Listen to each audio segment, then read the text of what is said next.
Hey everyone, Lee with LG Speed and Custom here, and in this video we are going to finish off the firewall and transmission cover in John's 1950 Fargo.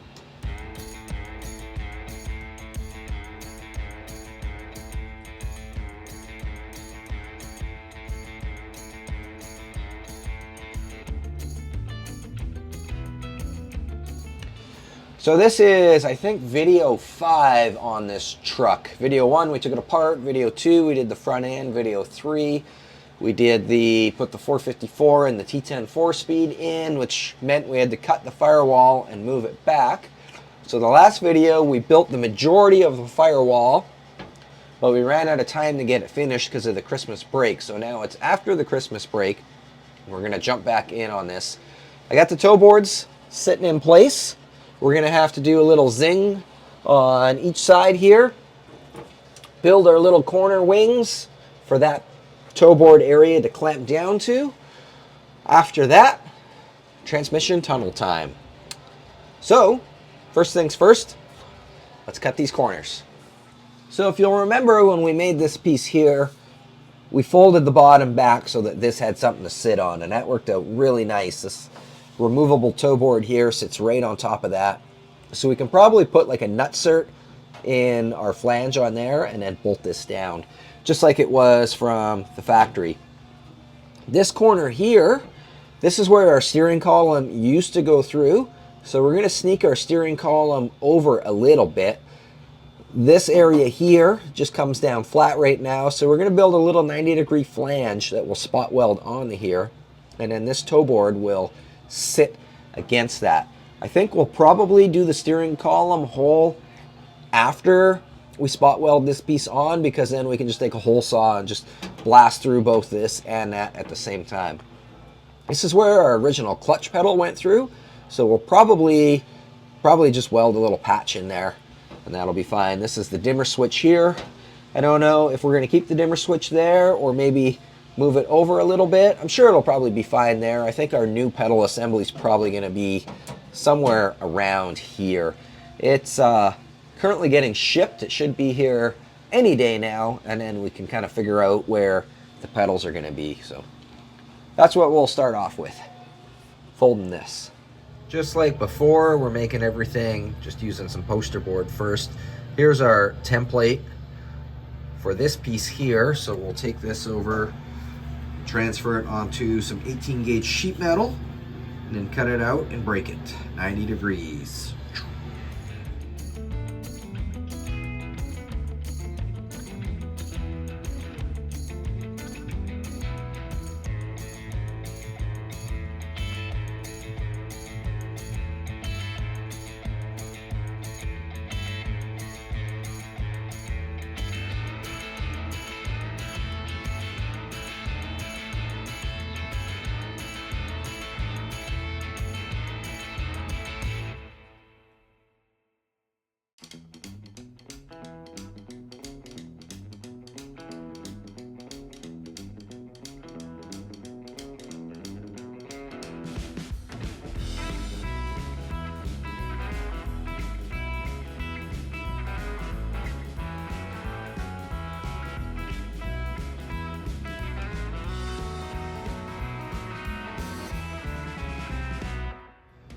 So I've got this piece all clamped in place here. This end here is nice and flush, so I think I'm going to probably put a tack or two on there. This end over here, currently they're overlapped. So once I get this side tacked, I'm gonna take the zip disc and just splice right through both of them. Move this piece up, move this piece down till they're flush, and then just weld that up on a 45. Once that's welded and this is welded, then we can come in and spot weld our little pieces together.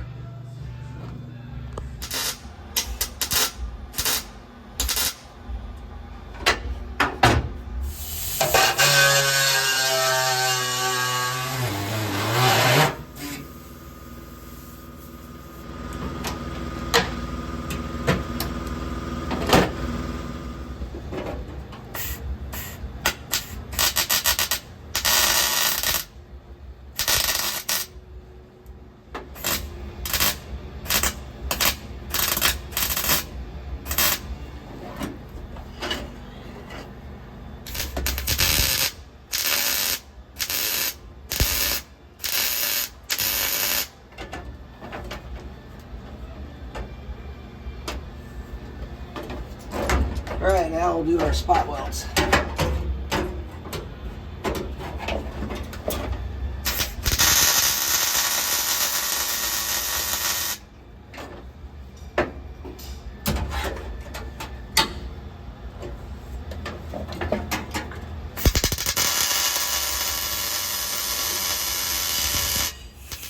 That's all welded in.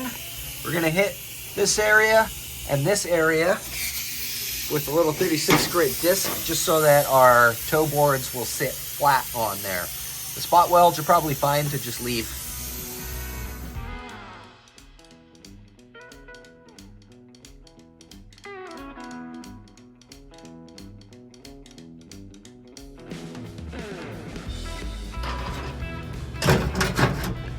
So that fits really nice in there. Very happy with that.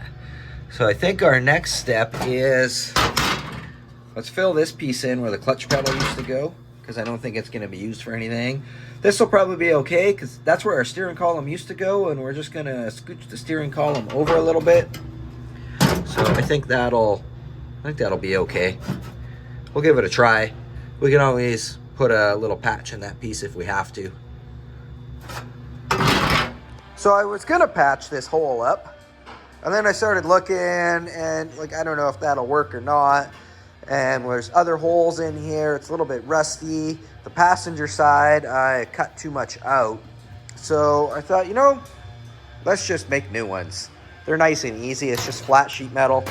Cut it in the shear, and then we can roll a couple beads in there for strength, and it'll be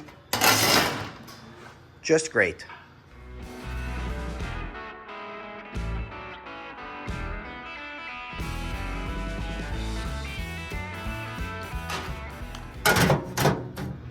There you go.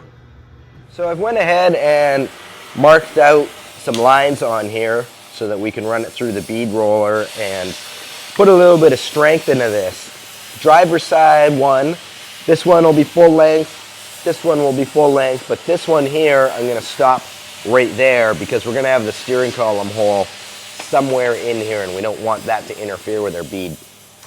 Before we run these through, we are gonna pre-stretch our lines here. So, just like we did on the firewall, we pre-stretched all this area here. The reason you wanna do that is these lines, you know, this material has to come from somewhere. And when you run it through the bead roller, it's going to pull all that material in. And what that's going to do is, because it's sucking material in from here to make this line, it's going to pull that material from other places. And that's how you get like an oil can or a little bit of distortion. I don't know how many of you guys have run stuff through a bead roller, and when you're done, it's kind of like kaboink, kaboink. Well, that's why. So by running these areas through the plenishing hammer and we pre-stretch that, we take this metal and stretch it so that we've got extra material in there. That way, when we run our beads through here, as it's like pulling all that material to make our crown, you know, that material there's extra material in there because we pre-stretched it. So it can just take that extra stretched material and make our lines out of that, and it keeps this relatively flat. Sometimes it still gets a little bit of an oil can in it, but it's, you know, considerably better than no pre-stretch at all. We've got a number 4 die in here, which is for a 4-inch radius. That's pretty aggressive, but that's because we want to run this, you know, with the more aggressive die, it makes it just go a little bit faster.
There we go.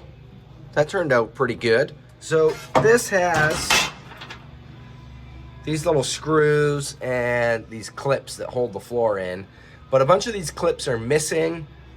So I think, like, all these ones were missing. They just had nuts and bolts in them, which are really hard to get apart because you need somebody on the backside to hold it. So I think I'm gonna just put some nutserts in here. I'll probably take these out as well and put some nutserts in there. And then we can actually start bolting this stuff in. All right, all our nutserts are in, and we've got both toe board pieces back in. Worked out pretty good. Just got some nutserts on the back side here.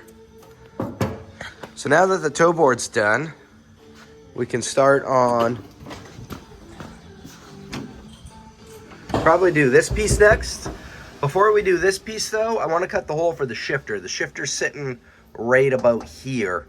The reason I want to cut the hole now is because we might be able to either just make this its own thing and then just have a hole with like a shifter cover, or we might be able to incorporate this all into one big piece. I think probably the shifter cover as a separate piece would be fine, but we'll drill a hole first and then we know where we're at.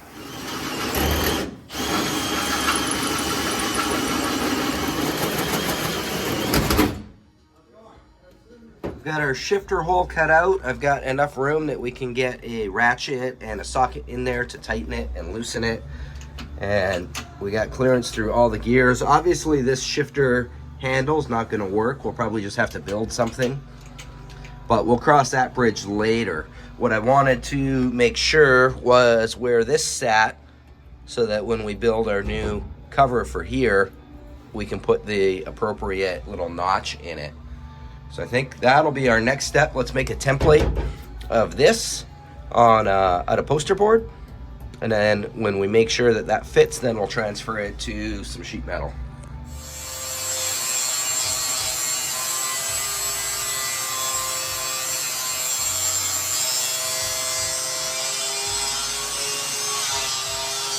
I've got this all mocked up in here. We notched it out for our shifter opening.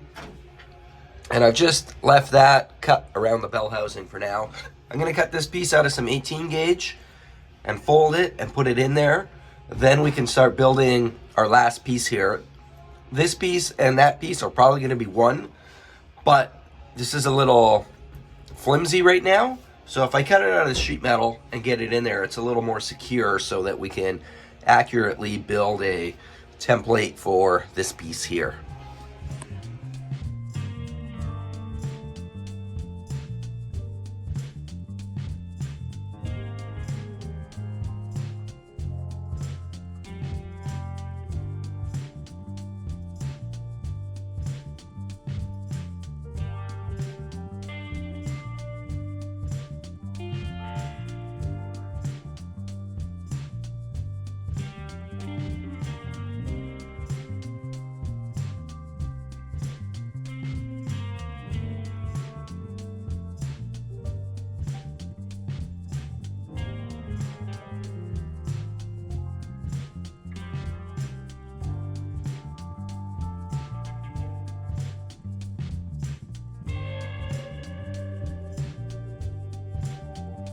So with our cover all cut out and bolted back in with a little bit of rigidity, I was able to make this cardboard template. So we're gonna do the same thing, transfer that onto some sheet metal and then fit the sheet metal version on here, and it will get welded along there. And then we'll make a little flange for the top that will probably weld to the firewall, and then that will get bolted to.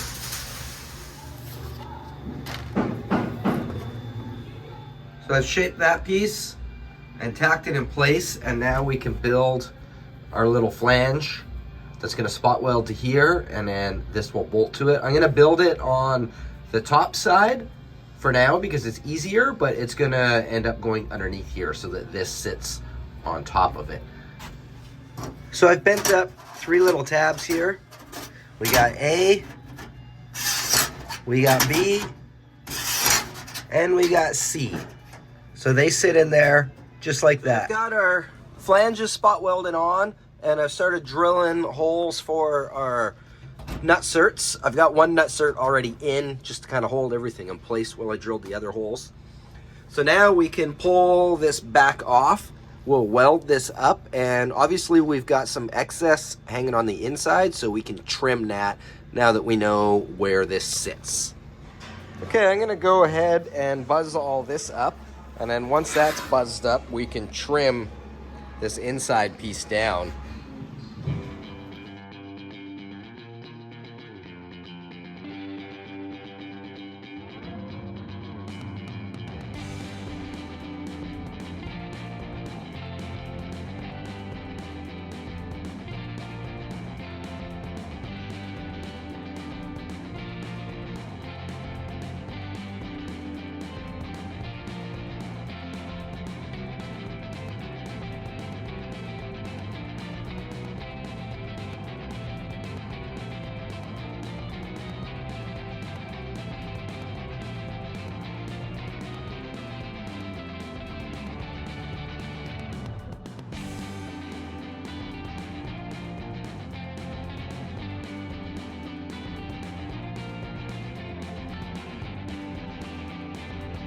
There's our inside piece all trimmed out. I just went and round and welded that on the inside as well, because there was a little bit of a, not a gap, but like a seam where these two pieces met up. So I think we're ready to put it in. There we go. All bolted in. Transmission cover is done.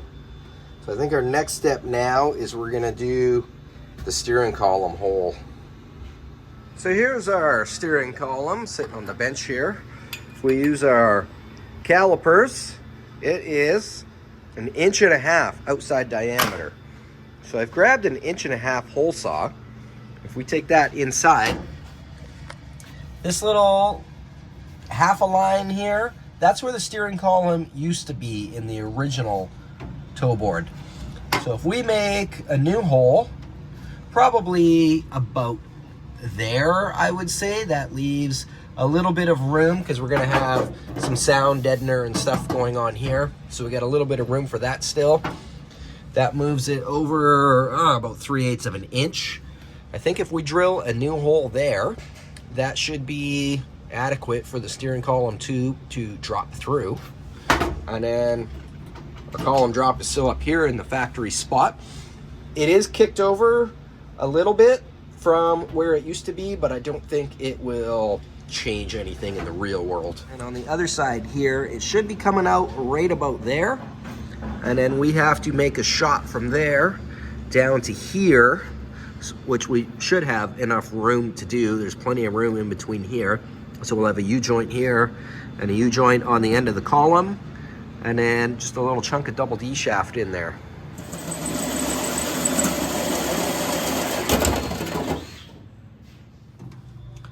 Okay, we've got our hole cut through the floor there.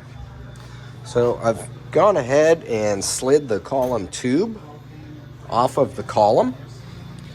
I think we don't need any of this stuff anymore, so I think we're gonna cut it off right there.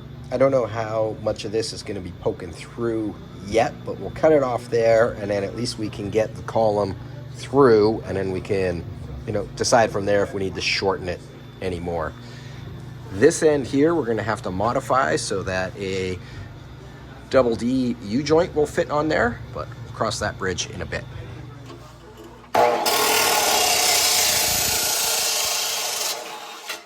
I had to step away for a moment and cut some stuff out on the table for Jim. So he went ahead and bolted our column back in. So it's pretty much back in the original spot again, just obviously kicked over ever so slightly at the bottom, but it's not even really noticeable. On the other side, hi Jim.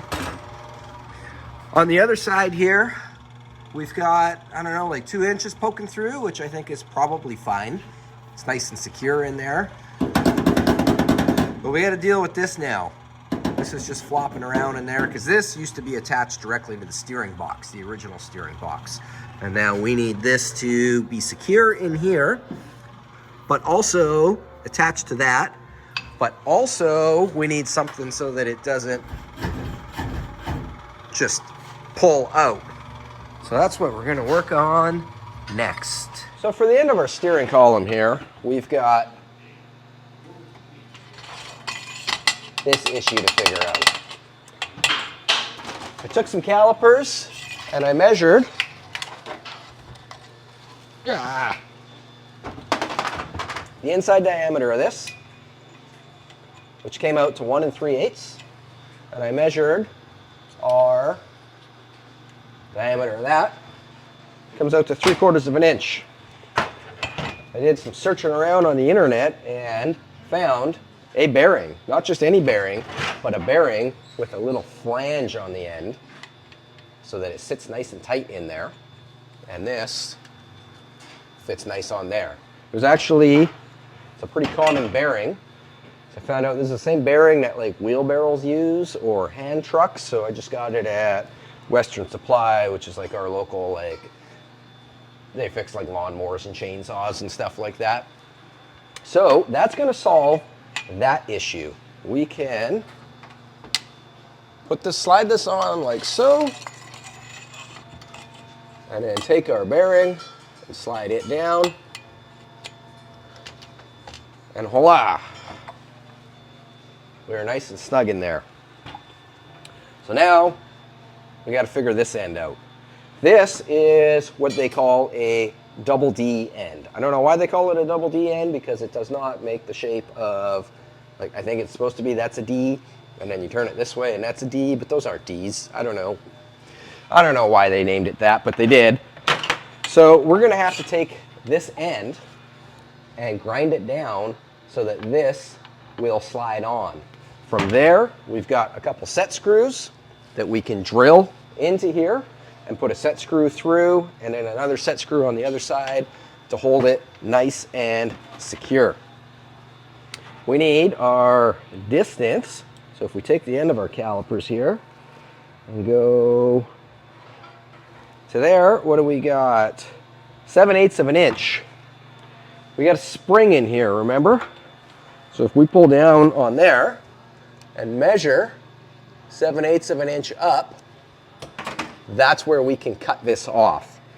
Then when we slide this on and put the set screw in, that set screw is going to hold this on the end, which is going to hold the whole thing together. Makes sense? Thought so. All right, I'm going to put some tape on here because it's a lot easier to make a precise measurement on a piece of tape with a pen.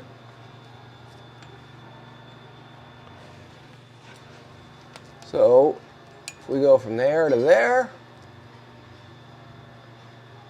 and put our mark.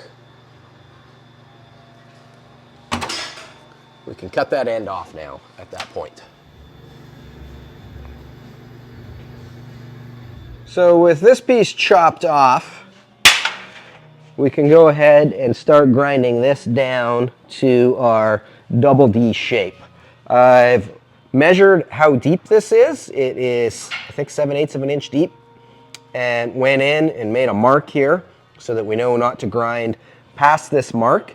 And yeah, we're just going to take a grinder. We'll start on one side and just shave this down until it's flat, rotate it 180 degrees, and then shave the other side down until it's flat. And it's just kind of a trial and error thing until this nicely slides on and off.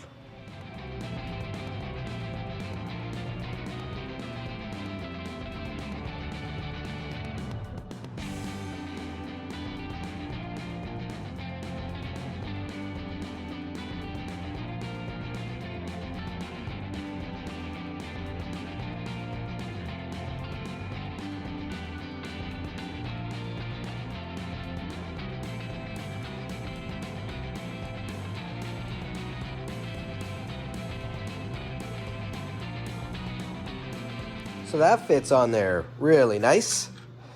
We've got two set screws here, one long one and one short one.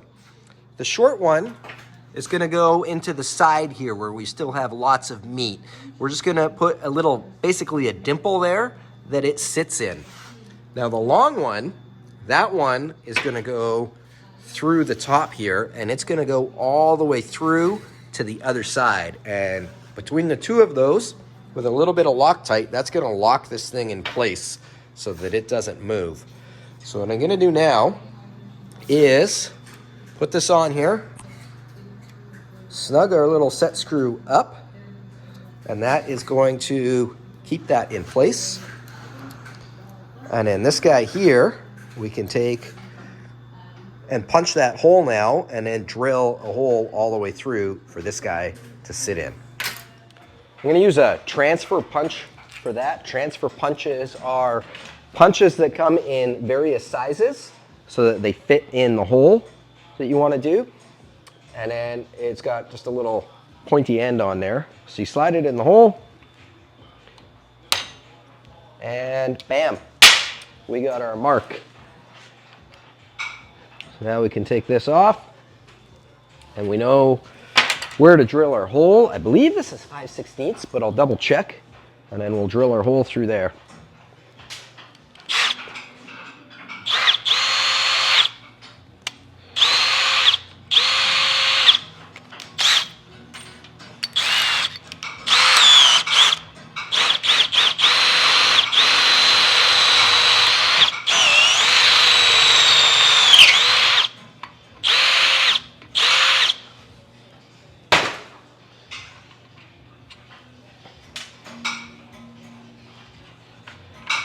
Okay, let's slide this guy back on and see if this guy will go all the way through now.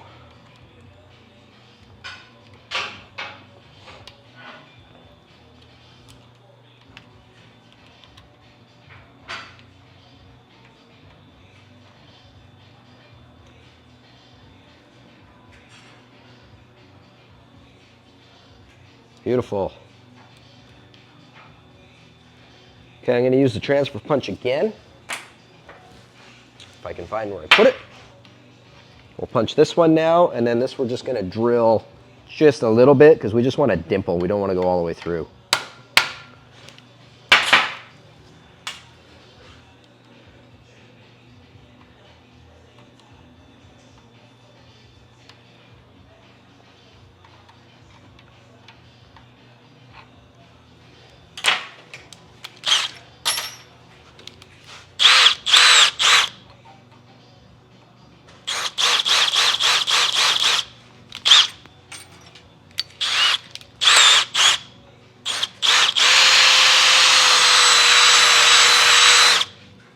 Probably pretty good there. And that just gives the end of the set screw, you can see it's like beveled. It just gives it something to kind of bite into.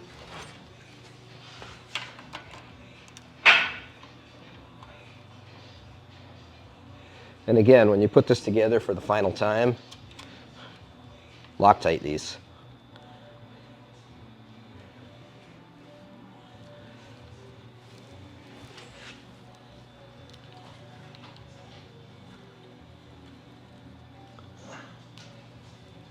There we go. That is nice and secure on there.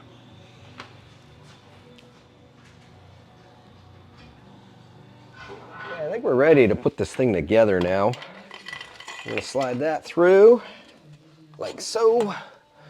And then this bearing, it doesn't sit super tight in the column tube.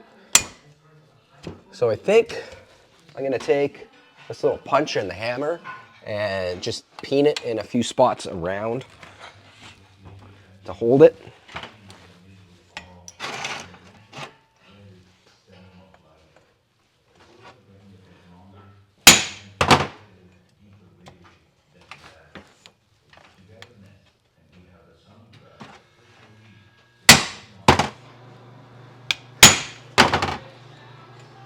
There, that snugged it up quite a bit. So now we can put it through, and then once we get it through on the other side, we can put our U-joint on. The U-joint doesn't fit through the hole, and I don't want to make the hole bigger because it fits so snug around that column right now. So Jim's going to push down on the steering column to compress that spring, and that should push this through a little bit.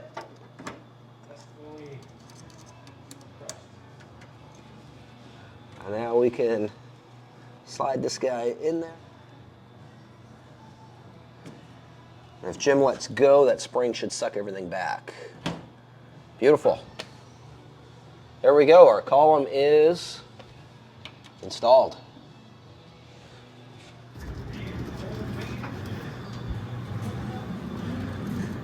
So I noticed when Jim was pushing down on here that the little peening job I did on here it didn't want to hold the bearing.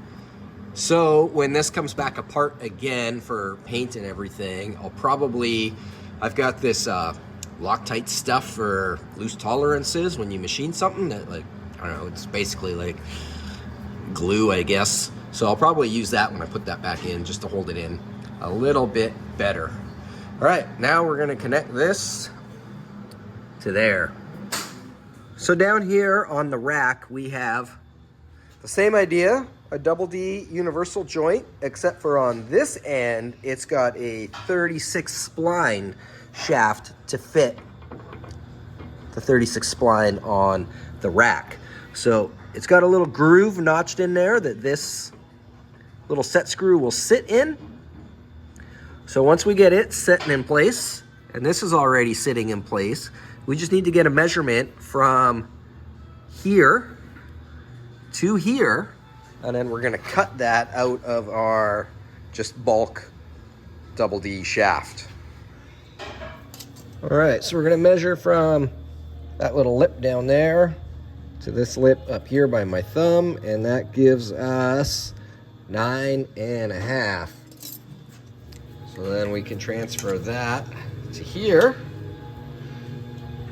9.5. We'll cut this off and then fit that piece in.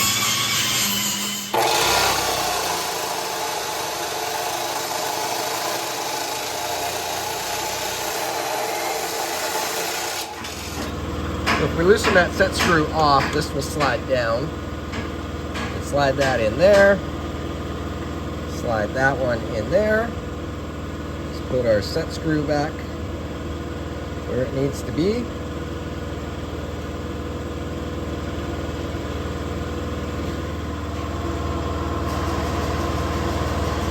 And now we can take our other set screws, put them in here. Again, when this goes together for the final time, we want to Loctite all of this stuff.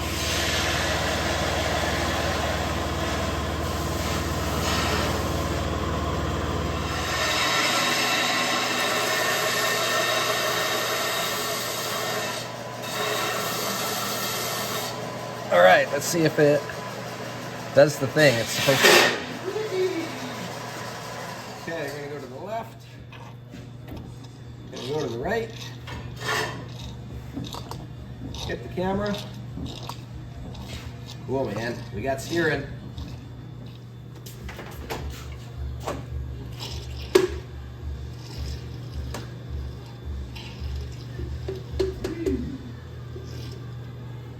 All right, so our steering's done. I went and just cleaned up the last little bit of the firewall there. I just threw a blanket over the engine and ground it all up nice and smooth.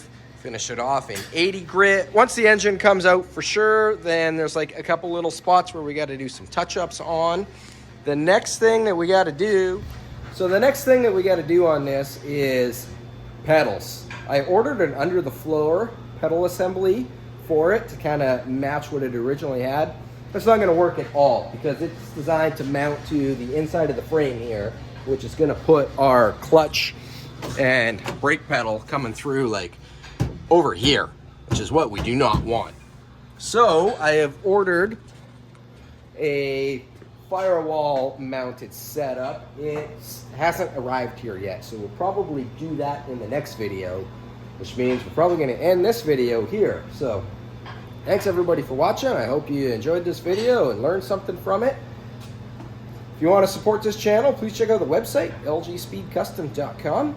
And yeah, we'll see you guys on the next video. Thanks so much for watching.